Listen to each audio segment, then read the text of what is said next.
Hello students, कक्षा 9 की सामाजिक विज्ञान की कक्षा में आपका स्वागत है। आज हम अध्याय शुरू कर रहे हैं 6 जनसंख्या। इससे पहले जो 5वां अध्याय है सेकंड यूनिट का, वो कोविड-19 की दृष्टि से आपके सिलेबस से हटा दिया गया है, इसलिए हम 4 के बाद सीधे 6ठे अध्याय पर आए हैं। और इस 6ठे अध्याय में आज का जो विषय है, उपविषय है, वह है भारत में जनसंख्या एवं उसका वितरण। देखिए, मानव का समाज एवं अर्थव्यवस्था के विकास में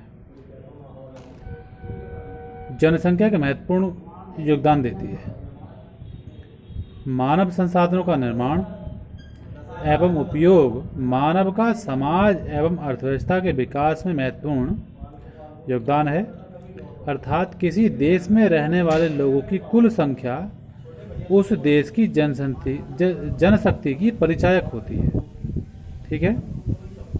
देखिए, मानव पृथ्वी के संसाधनों का उत्पादन एवं उपभोग करता है, इसलिए जानना जरूरी है कि एक देश में कितने लोग निवास करते हैं, वे कहाँ एवं कैसे रहते हैं एवं उनकी संख्या में वृद्धि क्यों हो रही है। ये कुछ ऐसी विशेषताएं हैं, ऐसे कुछ प्रश्न हैं जो हमें जानने बहुत ज़्यादा जरूरी है। तो सबसे पहले हम जनसंख्या से संबंधित 3 बिंदुओं पर विचार करते हैं। पहला है जनसंख्या का आकार एवं वितरण। देखिए, इसके अंतर्गत क्या देखेंगे, लोगों की संख्या कितनी है तथा वे कहाँ निवास करते हैं। इसके अंतर्गत ये दोनों चीज़ें आती हैं। दूसरा है जनसंख्या वृद्धि एवं जनसंख्या परिवर्तन की प्रक्रिया। ठीक, इसमें समय के साथ जनसंख्या में वृद्धि एवं इसमें परिवर्तन कैसे हुआ, इन चीज़ों का अध्ययन करेंगे। तीसरा जो बिंदु है वह है आपका जनसंख्या के गुण एवं विशेषताएं। देखिए, इसमें बहुत सारी चीज़ें हैं, उनकी उम्र, लिंगानुपात, साक्षरता का स्तर, व्यावसायिक संरचना तथा स्वास्थ्य की अवस्था आदि सब इसमें सम्मिलित की जाती है, इनका अध्ययन किया जाता है। तो आइए सबसे पहले हम बिंदु को विस्तार से जानने की कोशिश करेंगे, वह है जनसंख्या का आकार एवं वितरण। देखिए,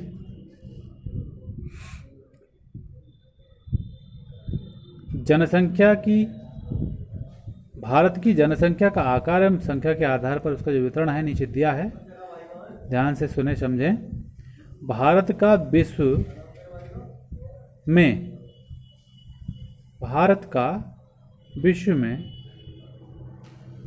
भारत विश्व का ऐसे पढ़ेंगे, भारत विश्व का दूसरा सर्वाधिक जनसंख्या वाला देश है।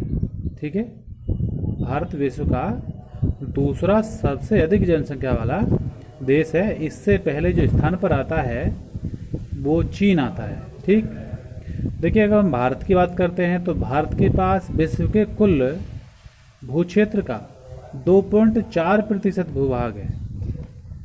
इसको मैं थोड़ा सा समझाऊंगा। जो हमारे कुल संसार का क्षेत्रफल है, उस क्षेत्रफल का मात्र भारत में जो आता है वह भाग वो 2.4% है। लेकिन इस पूरे संसार के 2.4% भाग में पूरे विश्व की 17.5% जनसंख्या निवास करती है। तो इन दोनों आंकड़ों को यदि आप सोचें समझें अच्छी तरह से, तो आपको ये स्वतः ही आभास हो जाएगा कि हमारे इस भारत में कितनी अधिक आबादी निवास कर रही है। ठीक है, आगे पेज पलट लें। दूसरा, आगे देखें, मार्च 2011 तक भारत की कुल जनसंख्या 12.16 लाख, जो विश्व की कुल जनसंख्या का 17.5% थी। जो 121 करोड़ लोग भारत के 32.8 लाख वर्ग किलोमीटर क्षेत्र में विशाल जो क्षेत्र है उसमें असमान रूप से वितरित थे, अर्थात निवास कर रहे थे। भारत की लगभग आधी आबादी केवल 5 राज्यों में निवास करती है और वे राज्य हैं जो जनसंख्या की अधिकता वाले राज्य हैं उत्तर प्रदेश, महाराष्ट्र, बिहार, पश्चिम बंगाल और आंध्र प्रदेश। ये 5 राज्य ऐसे हैं भारत के जिनमें सबसे अधिक जनसंख्या निवास करती है। यदि हम क्षेत्रफल की दृष्टि से देखते हैं तो राजस्थान सबसे बड़ा राज्य है, जिसकी आबादी भारत की कुल जनसंख्या केवल 6% है। यानी जितना बड़ा क्षेत्रफल है, इस क्षेत्रफल की दृष्टि से जनसंख्या का अनुपात बहुत कम है यहाँ पर। ठीक है, इसके अंतर्गत दूसरा बिंदु आता है घनत्व के आधार पर भारत में जनसंख्या का वितरण। देखिए, जनसंख्या घनत्व असमान वितरण का बेहतर चित्र प्रस्तुत करता है। देखिए, प्रति इकाई क्षेत्रफल में रहने वाले लोगों की संख्या जनसंख्या घनत्व कहलाती है। ये बहुत अधिकतर आता है प्रश्न। जन घनत्व क्या है, किसे कहते हैं? तो प्रति इकाई क्षेत्रफल, प्रति 1 वर्ग किलोमीटर में रहने वाले लोगों की संख्या जनसंख्या घनत्व होगी। भारत विश्व के घनी आबादी वाले देशों में से एक है। ठीक, वर्ष 2011 में भारत का जनसंख्या घनत्व 382 व्यक्ति प्रति वर्ग किलोमीटर था। ये भी प्रश्न बहुत आता है। ठीक है, 2011 की जनगणना के अनुसार हमारे भारत का जनघनत्व कितना था? 382। जहां बिहार की अगर बात करें तो वहां 1106 था। यानी बिहार में जनघनत्व और ज़्यादा।